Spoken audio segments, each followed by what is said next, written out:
네, 여러분 안녕하세요. 부영무제TV의 형 김창경, 동생 전승배입니다. 오늘은 이제 빌딩 시장에서 정말 급하게 나온 속보가 있어서 여러분들한테 전달을 드리고자 이렇게 빠르게 좀 촬영하게 되었습니다. 토지거래 허가 관련해서 이슈가 나왔는데 네. 상업용 부동산을 매입할 때 다 허가를 받았었는데 이제 그게 없어졌다는 소식이 있어서 빨리 전달을 해드리려고 하는데 그 전의 내용은 다 아실 거라고 생각을 해서 바뀐 내용을 위주로 전달을 해보려고 합니다. 네. 이게 지금 서울시에서 오늘 날짜로 이제 법령 개정이 나왔어요. 그래서 오늘부터 이제 즉시 효력이 된다고 하고 공문도 나왔다 보니까 이 공문을 보면서 하나하나 좀 설명을 드리는 게 좀 빠를 것 같긴 합니다. 네, 저희가 보여드릴 자료는 11월 15일 날 어제 배포된 보도자료이고요. 서울시 법령 개정 등에 따른 토지거래 허가구역 일부 조정이라고 되어 있습니다. 2020년 6월부터 있었던 토지거래 허가구역이 풀린 건 아니지만 거의 저희 빌딩 시장 입장에서는 풀렸다라고 볼 수 있을 만큼 그렇죠. 엄청 좀 기념비적인 그런 사건이죠. 네. 내용을 보자면 국제교류 복합지구 및 인근 지역 송파구, 강남구, 청담동, 대치동, 삼성동, 잠실동 그 네 동이었는데 이 지역을 아파트 용도 한정 허가구역 조정이라고 됐습니다. 이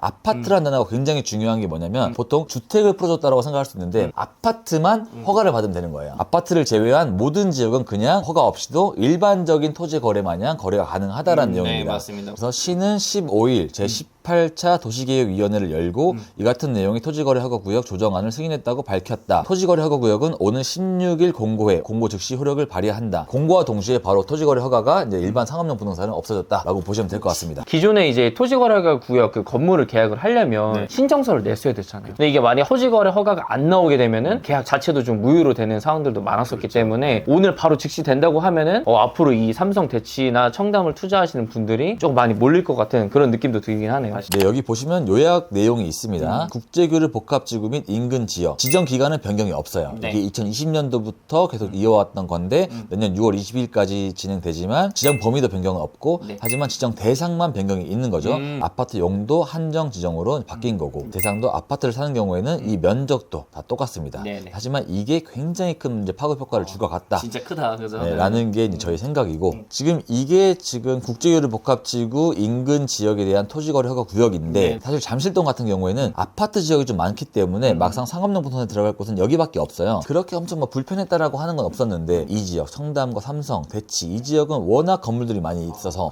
여기를 거래할 때 많이 애로사항이 있었던 상황이죠. 근데 이게 풀렸기 때문에 가장 중요한 건 앞으로 거래가 어떻게 될까에 대해서 이야기를 하고 싶고 그 전에 미리 말씀드리고 싶은 거는 이 토지거래 허가 구역이 소급 적용이 된다는 게 가장 중요한 것 같아요. 네, 기존에 이제 거래를 했었던 분들, 물론 이제 그분들이 다 토지거래 허가를 받았기 때문에 사실 크게 문제는 없을 것 같긴 하지만 11월 16일 그 전에 계약을 하셨던 분들도 다 소급 적용이 됐기 때문에 토지거래 허가에 대한 이슈는 이제 없을 거라고 저는 이제 생각이 또 들어요. 토지거래 허가를 받을 때 내가 어디를 쓰겠다라는 그런 계획대를 작성했잖아요. 그 계획대를 안 해도 이제 무방하다라는 겁니다. 그리고 이제 재매매를 할 때 이제 2년, 4년 기간이 있었잖아요. 그 기간도 안 채워도 전매라고 이제 표현할 수 있는데 전매도 바로 가능한 거고. 토지거래 허가를 이제 받기 전에 토지거래 허가 신청서도 내야 되고 자금 조달 계획서도 내야 되는 좀 번거로움이 있었거든요. 그리고 허가를 받게 되면은 4개월 이내에는 소유권 이전이 반드시 돼야 됐습니다. 그 기간이 너무 짧았기 때문에 네. 잔금 기간이나 명도 기간 이런 거를 다 작용하는 데 있어서 거래가 안 되는 건물이 너무 많았었어요. 그리고 방금 이사님 말씀하셨던 것처럼 일반 근생 건물을 계약을 하게 되면은 2년 동안은 매각을 할 수가 없었습니다. 그리고 신축을 하게 되면은 4년 동안은 건물을 매각을 하지 못했었기 때문에 다시 이제 매각을 해서 시세 차익을 보는 게 많이 어려움이 있었고 토지허가 구역에 관련된 건물을 계약을 하면은 한계층을 반드시 써야 되고 그리고 교육연구 시설이나 업무 시설들은 전층을 다 써야 되는 이슈가 있었거든요. 근생을 제외하고는 임대를 못 주게 되기 때문에. 근데 이런 부분들 또한 이 토지거래 허가 구역에서 상당히 좀 제한적인 부분이 있었다. 그래서 저는 이것도 얘기하고 싶은 게 토지거래 허가 구역을 묶이면서 반사이익을 받은 동들이 있잖아요, 이사님. 강남구에서 프리미엄 동네라고 하면 세 군데가 있어요. 압구정동은 아파트밖에 없으니까 제외를 한다고 치고 신사동과 청담동, 삼성동이 네임밸류가 있고 프리미엄이 있는 그런 동네인데 그 중에 청담과 삼성이 묶였잖아요. 그럼 어디가 남아요? 거기 이제 신사만 남았어요. 신사밖에 안 남았고 그 와중에 도산공원과 가로수길이 있다 보니까 그 인근으로 거래가 굉장히 많이 돼서 삼성이 지금도 1억 5천 막 이 정도 형성이 되고 있을 때 그 지역은 2억 5천까지도 갔었거든요. 그래서 풍선 효과가 신사동으로 많이 일어났었는데 신사동을 못 보는 분들은 대치나 이런 쪽 못 가니까 노년 역삼으로 올 수밖에 없었고 하지만 여기가 풀리면서 다시 수요가 이쪽으로 비교적 금액이 덜 올랐던 삼성 청담으로 오지 않을까라고도 생각을 하고 있는 거죠. 그래서 저희가 이제 또 빌딩 시장의 최전방에 있는 사람으로서 여기가 풀림으로 인해 강남구나 이 전체적인 빌딩 시장에 어떤 영향을 끼칠지에 대해서 이야기를 한번 해보고 싶어요.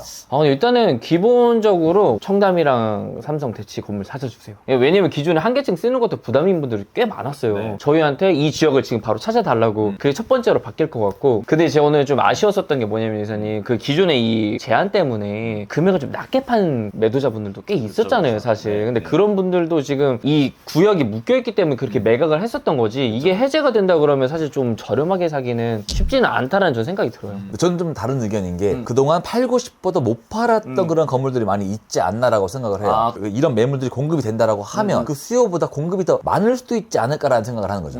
그러면 네. 삼성동 이쪽 지역이 생각보다 또 금액이 떨어질 수 있을까라는 나름 반대편의 시각으로 또 볼 수 있는. 근데 어찌됐든 간에 빌딩 시장에서는 지금 상당히 호재인 거죠. 기존에 이제 이 지역을 원하셨던 분들도 앞으로 더 많이 찾을 거라는 좀 생각이 좀 들기는 하네요. 네. 이쪽 지역을 거래를 하기 위해서 쓸데없는 그런 재반 행위들을 많이 했었는데 그런 행위들이 줄어든다는 것만으로도 너무 편하고 일반화가 된 거라서 네네. 묵혀 있었던 그게 다 뚫리는 느낌이긴 합니다. 저희 빨리 이제 정보를 전달해야 되니까 여기서 이제 마무리하도록 하고 나머지 모든 내용들은 뒤에 딱 정리를 해서 전달을 드리도록 하겠습니다. 좀 눈치 싸움이 좀 이어질 것 같기는 한데 제가 한 추이를 지켜보고 한 달 뒤쯤 이 눈치 싸움의 진행이 어떻게 되는지도 한번 알려드릴 수 있도록 하겠습니다. 오늘 영상 여기서 마무리하도록 할게요. 그럼 안녕.